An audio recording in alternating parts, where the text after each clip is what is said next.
अमित शाह जब मोदी सरकार में गृह मंत्री बने थे, अपने मंत्रालय में उन्होंने जो सबसे पहला आदेश दिया वो ये कि अब से उनकी टेबल पर अंग्रेजी में कोई फाइल नहीं आएगी। बहुत आवश्यक हुआ तो साथ में हिंदी अनुवाद होना चाहिए। केंद्रीय गृह मंत्रालय आज कुछ गिने चुने कार्यालयों में है जहां लगभग 100% काम हिंदी में होता है।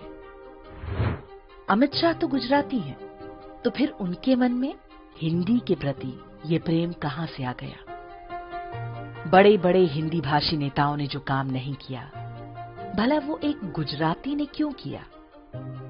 इसका उत्तर जानने के लिए आपको कुछ तथ्यों के बारे में जानना होगा।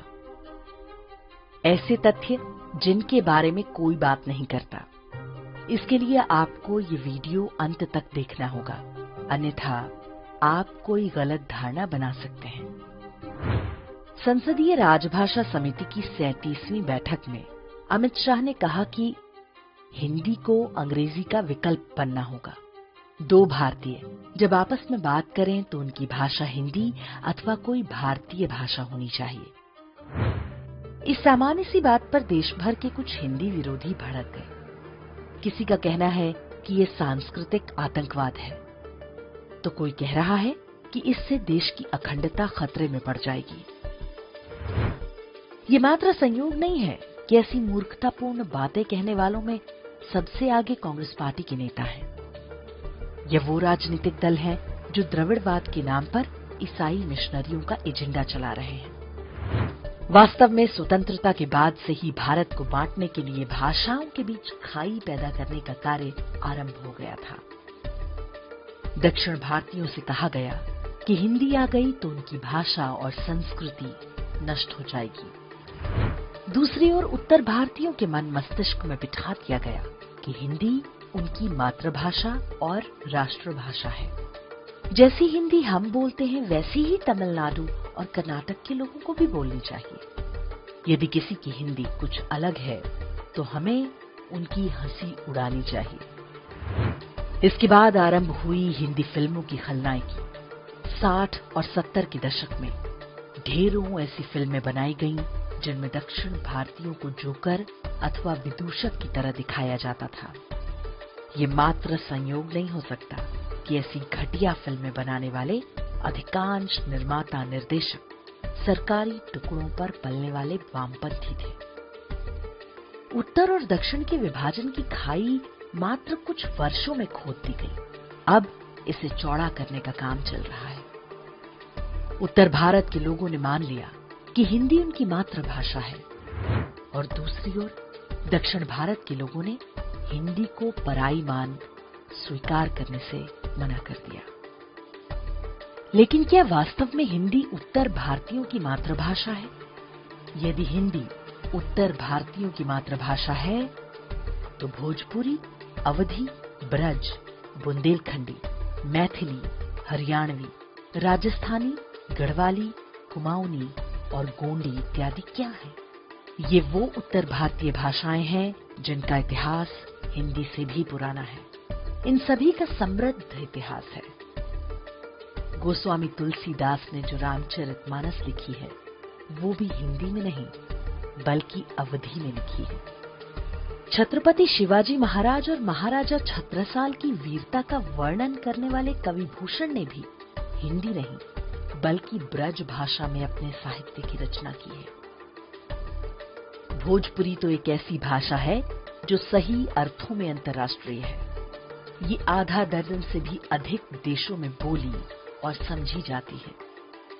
नेपाल और फिजी में भोजपुरी को संवैधानिक मान्यता है, जबकि भारत में भोजपुरी और ऐसी ढेरों समृद्ध भाषाओं को हिंदी की बोली बताकर किनारे लगा दिया गया। आज जो आधुनिक हिंदी हम देखते हैं उसका इतिहास मात्र लगभग 200 वर्ष पुराना है। हिंदी के मानक शब्द गढ़ने वालों में अधिकांश अहिंदी भाषी लोग हैं। इनमें बाबूराव विष्णु पराड़कर, वीर सावरकर जैसे मराठी भाषी और कई बांग्ला और ओडिया साहित्यकार थे। हिंदी के सबसे बड़े समर्थक गांधी जी गुजराती थे।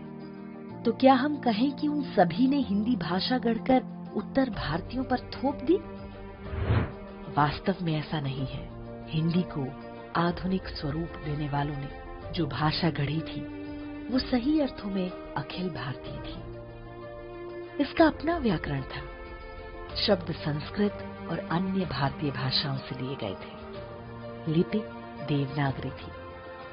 कुल मिलाकर एक ऐसी भाषा जिसे पूरे देश में लोग समझ सके। लेकिन हिंदी को गढ़ने वाले वो महापुरुष यदि आज इसका रूप देखेंगे तो संभवतः पहचान भी नहीं पाएंगे। पहले सिनेमा और फिर मीडिया ने हिंदी को सरल बनाने के नाम पर इसमें अरबी फारसी शब्दों को घुसाना आरंभ कर दिया। साथ ही आधुनिकता के नाम पर अंग्रेजी शब्दों की घुसपैठ भी चलती रही। स्थिति ये है कि आज हिंदी अन्य भारतीय भाषाएं बोलने वालों को पराई लगने लगी है। जगह जगह हिंदी विरोधी आंदोलन इसी का परिणाम है। हिंदी विरोधी आंदोलनों के पीछे बड़ा हाथ भारत भंजक शक्तियों अथवा ब्रेकिंग इंडिया फोर्सेस का है। इन्हें पश्चिमी देशों और ईसाई मिशनरियों से मोटा माल मिलता है। एक राष्ट्र के रूप में भारत कभी शक्तिशाली न बनने पाए, इसके लिए उसे जातियों और भाषाओं में बांटना उनका ध्येय है। भारतीय भाषाओं की लड़ाई का सारा लाभ अंग्रेजी और उर्दू को मिल रहा है। अंग्रेजी तो फिर भी अंतर्राष्ट्रीय संपर्क भाषा होने के नाते आवश्यक है, लेकिन उर्दू तो बिना किसी कारण जबरन थोपी जा रही है।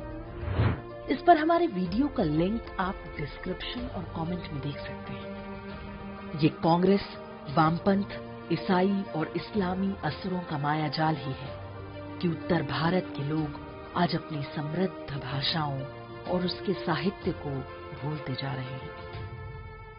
लोग भोजपुरी और अवधी जैसी भाषाएं अपने बच्चों को सिखाने में शर्माते हैं। दूसरी ओर दक्षिण भारत के लोग हिंदी को शत्रु मानकर उस अंग्रेजी का पोषण कर रहे हैं जो अंततः उनकी भाषाओं को निगल जाएगी। वास्तव में हिंदी किसी भी भारतीय की मातृभाषा नहीं है, लेकिन ये निर्विवाद रूप से राष्ट्रीय संपर्क की भाषा है। चाहे कोई माने या ना माने, केरल, तमिलनाडु, आंध्र और कर्नाटक के लोग भी आपस में जब बात करते हैं तो उन्हें हिंदी की आवश्यकता पड़ती है। इससे किसी भाषा को क्षति नहीं पहुंचती, बल्कि ये पता चलता है कि हम में आपस में कितनी अधिक समानताएं हैं। पर्दे के पीछे से काम कर रही भारत विरोधी शक्तियां यही होने नहीं देना चाहती। हिंदी के हित के लिए आवश्यक है कि उत्तर भारतीय राज्यों के लोग इसे अपनी मातृभाषा मानना बंद करें और असली मातृभाषाओं को स्वीकार करें। अपनी मां को छोड़कर किसी अन्य की गोद में बैठ जाना हमारी सामूहिक मूर्खता है। अंग्रेजी आवश्यक है, लेकिन इतनी भी नहीं। बहुत अच्छी अंग्रेजी न जानने के बाद भी कोई व्यक्ति उच्च पदों तक पहुंच सकता है। उर्दू को भारतीय भाषा मानने की भूल मत करें। ये भी वैसा ही झूठ है जैसा आतंक का कोई मजहब नहीं होता और इस्लाम शांति की सीख देता है। शेर व शायरी और नजाकत ऊपरी दिखावे हैं, अंदर आतंकवाद भरा हुआ है। कश्मीर का इतिहास उठाकर देख लें, वहां पर पहले उर्दू थोपी गई, फिर पीछे से आतंकवाद आया। फिर भी विश्वास ना हो तो उर्दू शायरों के जिहादी चरित्र का अध्ययन करें। जो दक्षिण भारतीय लोग हिंदी का विरोध कर रहे हैं, उन्हें HCL कंपनी के चेयरमैन रहे शिव नाडर के बारे में जानना चाहिए। तमिलनाडु में पैदा हुए शिव नाडर ने कहा था कि हिंदी ने मुझे इतना बड़ा साम्राज्य स्थापित करने में बहुत सहायता की। हिंदी भाषा का ज्ञान बहुत सहायक होता है। केवल भारत में ही नहीं, विदेशों में रहने वाले भारतीयों से संपर्क के लिए भी हिंदी बहुत उपयोगी है। शिव नाडर ने ये बात यूपी बिहार के लोगों को खुश करने के लिए नहीं, बल्कि तमिलनाडु के त्रिची में अपने स्कूल के छात्रों को संबोधित करते हुए कही थी। आज नरेंद्र मोदी या अमित शाह जैसे नेता हिंदी को बढ़ावा दे रहे हैं तो इसलिए नहीं कि उन्हें हिंदी से बहुत प्रेम है, इसलिए क्योंकि वो जानते हैं कि हिंदी ही उन्हें अधिक लोगों तक पहुंचा सकती है। दक्षिण भारत के कई नेता योग्य होने के बावजूद कभी प्रधानमंत्री बनने का सपना नहीं देख पाते। क्योंकि उन्हें हिंदी नहीं आती। अपने बच्चों को मातृभाषा के बाद जो दूसरी भाषा सिखाएं वो हिंदी होनी चाहिए।